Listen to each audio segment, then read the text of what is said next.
रमजान के मौके पर जब से बिहार की राजनीति में इफ्तार पार्टी का आयोजन किया गया, पहले नीतीश कुमार के यहाँ, उसके बाद पूर्व मुख्यमंत्री राबड़ी देवी के यहाँ इफ्तार पार्टी का आयोजन किया गया। इसको लेकर के जो है अब चर्चाएं जो है इफ्तार पार्टी को लेकर के राजनीतिक चर्चाएं काफी तेज हो गई है। और तेज इस वजह से हो गई है कि कई चीजें ऐसी है जो सियासी चीजों से जुड़ी, जो खुल करके इस इफ्तार पार्टी से निकल करके बाहर आई है।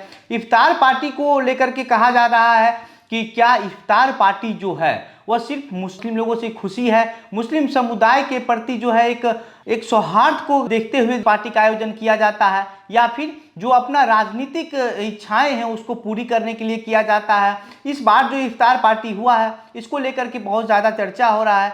और चर्चा ये हो रहा है कि एक पक्ष का कहना है कि इफ्तार पार्टी जो है वह सिर्फ और सिर्फ अपने राजनीतिक मंसूबे को पूरा करने के लिए किया गया है। वहीं दूसरी पक्ष का कहना है कि सासाराम और नालंदा, बिहार शरीफ जिस तरीके से जो दंगा हुआ, वहाँ मुसलमान समाज के लोग हैं, उन लोगों को जो है इफ्तार पार्टी करने के लिए सामान खरीदने में दिक्कत हो रही थी, क्योंकि वहाँ पर जो दंगा भड़का हुआ था जिसकी वजह से शहर के जो दुकान है वो बंद थे।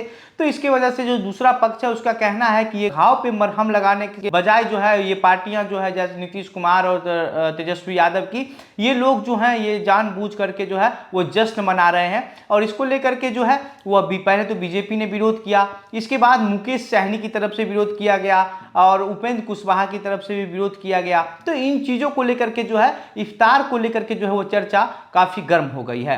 आज की इस वीडियो में हम इन्हीं चीज़ों को लेकर के विश्लेषण करेंगे कि आखिर राजनीतिक में ये जो है इफ्तार पार्टी देने का जो शुरुआत है वो कहाँ से हुई और उसके बाद किस तरीके की शुरुआत हुई थी और आज इसकी क्या स्थिति हो गई है, आज ये कहाँ तक आकर के टिक गया है। लेकिन उससे पहले मेरा परिचय, नमस्कार, मेरा नाम घनश्याम सिंह है और आप द बिहार प्रोजेक्ट देख रहे हैं।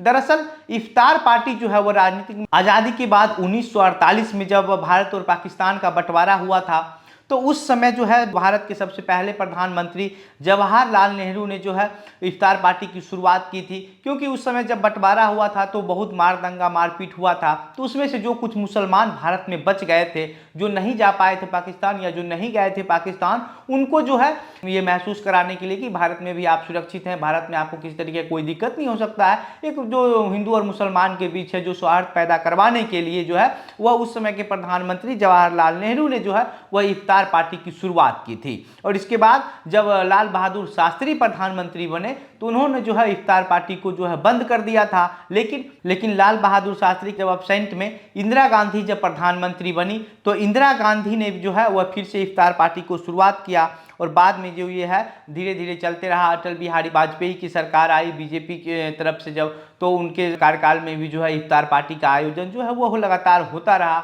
इसके बाद राष्ट्रपति भवन में भी जो है वो इफ्तार पार्टी का आयोजन होता था। लेकिन पहली बार एपीजे अब्दुल कलाम ने जो है वह इफ्तार पार्टी का जो आयोजन है वह राष्ट्रपति भवन में रोक दिया। हालांकि प्रणब मुखर्जी और प्रतिभा पाटिल लोगों ने इफ्तार पार्टी, लेकिन जब अब्दुल कलाम राष्ट्रपति थे तो अब्दुल कलाम जो है वह राष्ट्रपति भवन में इफ्तार पार्टी का जो आयोजन है वो नहीं किए थे, इस पर जो है वो रोक लगा दिए थे। उसके बाद इस तरीके से देखिए, अगर आप बिहार की राजनीति की बात कर लीजिए तो बिहार में लालू यादव जब से इफ्तार का जो पार्टी है वो करना शुरू कर दिए तो लालू यादव इफ्तार पार्टी करते करते जो है एक माई समीकरण बना लिए कि मुस्लिम ने जोड़ लिए कि और यादव को जोड़ करके जो है एक समीकरण बना लिए। और उसके बाद जो है ये इफ्तार पार्टी जो है वो लगातार धीरे धीरे जो है सियासी रंग लेने लग गया। और अब तो जो इफ्तार पार्टी हो रहा है वह निश्चित रूप से जो है वह राजनीतिक इच्छाएं को पूरी करने के लिए हो रहा है, क्योंकि जितना पार्टी नहीं होता है इफ्तार का उससे ज़्यादा जो है खबरें आ जाती है। जैसे अगर आप पिछली साल की बात कर लीजिए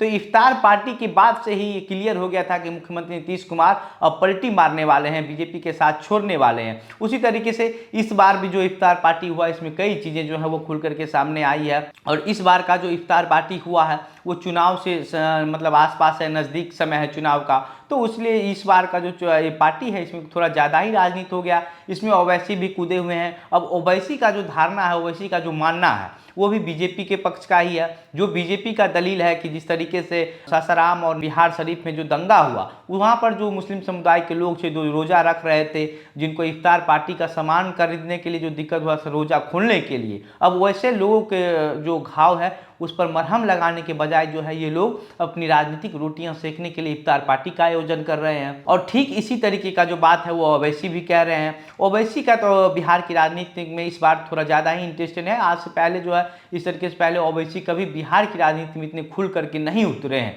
लेकिन जब से ओवैसी को 2020 के विधानसभा चुनाव में 5 जो विधानसभा सीट है उस पर जीत दर्ज हुई, उसके बाद ओवैसी जो है वो बिहार की राजनीति में भी काफ़ी सक्रिय हो गए हैं। और अब इफ्तार पार्टी को लेकर के सिर्फ और सिर्फ यही कहा जा रहा है, हर तरीके से हर लोग इस बात को समझने लगे हैं कि इफ्तार पार्टी जो है वो सिर्फ और सिर्फ एक सियासी दाव खेलने का जगह बन चुका है। इफ्तार पार्टी के नाम पर जो है सभी नेता जो है एकजुट होते हैं, लोग अपनी अपनी राजनीतिक इच्छाएं जो है उसको पूरी करने की कोशिश करते हैं और फिर बाद में जो है वो बयानबाजी का दौर होना शुरू होता है। और इसको लेकर के जो है राजनीतिक में जो बदलाव है जो सियासी, वो भी आप लोगों को देखने को मिल जाता है। बाकी इस पूरे मामले पर आप क्या सोचते हैं, आपको क्या लगता है, अपनी प्रतिक्रिया हमें कमेंट बॉक्स में लिखकर बताइए। वीडियो को शेयर कीजिए। आप द बिहार प्रोजेक्ट देख रहे थे। मेरा नाम घनश्याम सिंह है। वीडियो में अंत तक हमारे साथ बने रहने के लिए बहुत बहुत धन्यवाद।